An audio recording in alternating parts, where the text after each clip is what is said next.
Hello, is that working? Yes, it's on. So, time for the next chapter of the Ickabog. And we're on chapter 9. The Shepherd's Story.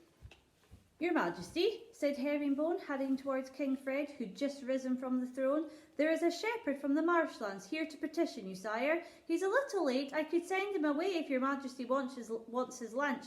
A marshlander, said Spittleworth, waving his scented handkerchief beneath his nose. Imagine, sire. Impertinence being late for the king, said Flapoon.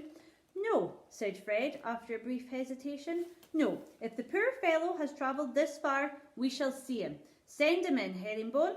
The chief adviser was delighted at this further evidence of a new kind and considerate king, and hurried off to the double doors to tell the guards to let the shepherd in. The king settled himself back on his throne, and Spittleworth and Flapoon sat back down on their chairs, their expressions sour. The old man, who now tottered up the long red carpet towards the throne, was very weather-beaten and rather dirty, with a straggly beard and ragged patched clothes. He snatched off his cap as he approached the king, looking thoroughly frightened, and when he reached the place where people usually bowed or curtsied, he fell to his knees instead. Your Majesty, he wheezed. Your Majesty, Spittleworth imitated him softly, making the old shepherd sound like a sheep. Don't like that, Spittleworth. Flapoon's chins trembled with silent laughter. Your Majesty, continued the shepherd, I have travelled for 5 long days to see you. It has been a hard journey. I has ridden in hayricks when I could, and walked when I couldn't, and my boots is all holes. Oh, get on with it, muttered Spittleworth, his long nose still buried in his handkerchief. But all the time I was travelling, I thought of old Patch, sire, and how he'd help me if I could but reach the palace. What is old Patch, good fellow?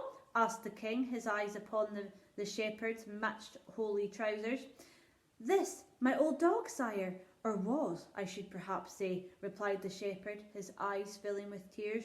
Ah, said King Fred, fumbling with the money purse at his belt. Then, good shepherd, take these few gold coins and buy yourself a new... Nay, sire, thank you, but it ain't a question of the gold, said the shepherd. I can find myself a puppy easy enough, though I'll never match old Patch. The shepherd wiped his nose on his sleeve. Spittleworth shuddered. Well then, why have you come to me? Asked King Fred, as kindly as he knew how. To tell ye, sire, how Patch met his end. Ah, said King Fred, his eyes wandering to the golden clock on the mantelpiece. Well, we'd love to hear the story, but we are rather wanting our lunch. 'Twas the Ickabog that ate him, sire, said the shepherd. There was an astonished silence, and then Spittleworth and Flapoon burst out laughing. The shepherd's eyes overflowed with tears which fell sparkling onto the red carpet. Aye, they've laughed at me from Jeroboam to Chocksville, sire, when I've told them why I was coming to see ye. Laughed themselves silly, they have, and told me I was daft in the head, but I seen the monster with my own 2 eyes, and so did poor Patch. King Fred felt a strong urge to laugh along with the 2 lords. He wanted his lunch, and he wanted to get rid of the old shepherd, but at the same time that horrid little voice was whispering, selfish, vain and cruel, inside his head. Why don't you tell me what happened? King Fred said to the shepherd, and Spittleworth and Flapoon stopped laughing at once. Well, sire, said the shepherd, wiping his nose on his sleeve again, "'T was twilight and right foggy, and Patch and me was walking home around the edge of the marshlands. Patch sees a marsh teasel." "Sees a what?" said King Fred. "A marsh teasel, sire. Them they're bald, rat-like things that lives in the marsh, not bad in pies if you don't mind the tails." Flapoon looked queasy. "So, Patch sees the marsh teasel," the shepherd continued, "and he gives chase. I shouts for Patch and shouts, sire, but he was too busy to come back. And then, sire, I hears a yelp. 'Patch!' I cried. 'Patch, what's got you, lad?'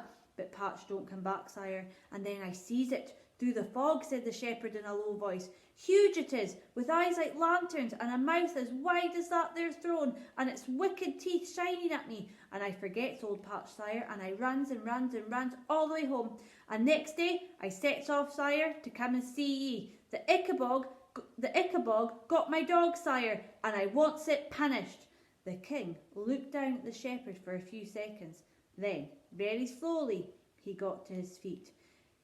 "Shepherd," said the king, "we shall travel north to this very day to investigate the matter of the Ickabog once and for all. If any trace of the creature can be found, you may rest assured that it will be tracked to its lair and punished for its stealing your dog. Now, take these few gold coins and hire yourself a ride back home in a hay cart." "My lords," said the king, turning to the stands Spittleworth and Flapoon, "pray change into your riding gear and follow me to the stables. There is a new hunt afoot." Oh, wow. I'm really not convinced Ickabog is going to be bad. I just don't think it is. I think there's more to the story. I really think Ickabog's going to be a good guy. I might be wrong. I'm wrong about a lot of things, but that is my prediction. Okay, let me know what you think, and I will speak to you soon. Bye bye.